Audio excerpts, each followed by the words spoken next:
Hi, I'm Karen Griffin and Chair of the Program Committee for the 2017 Joint Hypertension Scientific Sessions. And I'm here today with the Vice Chair of the Program Committee, Dr. Pablo Ortiz. And a couple of things I'd just like to highlight about this year's meeting is the fact that we are now in alignment with the ASH Society as part of this Joint Hypertension Scientific Session. And I think that will bring a very nice clinical component to what has traditionally been more of a basic science type of meeting. We did not in any way have to sacrifice or take away from what had been traditional programming for the Council on Hypertension, along with the Kidney and Cardiovascular Disease meeting, but now we have a whole new spectrum of clinical track programming that has been largely assisted by the members of the ASH Program Committee and those that have been made part of the Executive Leadership Committee of the Council on Hypertension now. So the two main ones that they've added have been the primary care tract, which is really providing practical advice for primary care physicians interested in clinical hypertension, and also a clinical practice, clinical science tract, which focuses primarily on advising and giving information on using clinical science in clinical practice. And there have been a number of initiatives also that we've added in terms of bringing on some of the early career investigators into this meeting to make them find an opportunity for mentoring that I think Pablo will talk a little bit about.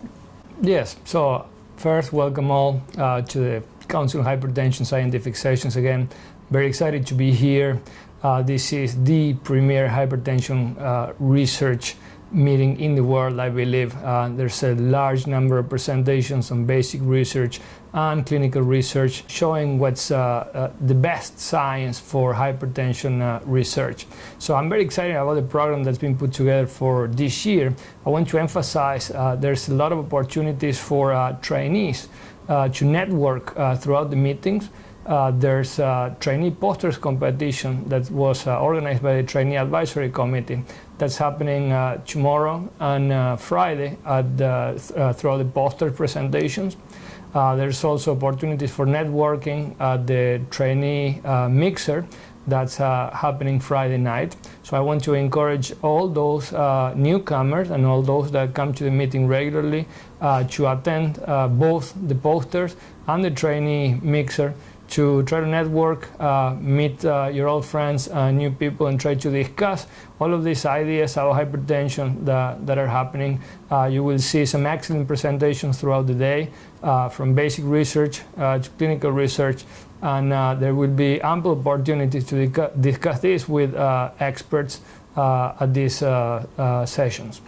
I agree with you, Pablo. I think by far, this is going to be a premier hypertension meeting, and whether or not you are a basic scientist or a clinician, if you're just starting in your career or you're already very established in your career, you'll definitely find something here to take back to your practice or to your lab, and it's going to be a wonderful opportunity to have exposure to basic science or clinical medicine, regardless of why you're coming to the meeting. And yes, and to finalize, I just wanted to encourage all of those that are new to the meeting to look at the program and find members of the leadership committee. If you have any questions or you want to participate in the Council of Hypertension, I would like you to reach out. Any of those members are available to answer those questions, and so please don't hesitate to do that, me or Dr. Griffin. And so please do that. I will be happy to talk to you and relay this information. Yes, we'll be there for the whole meeting.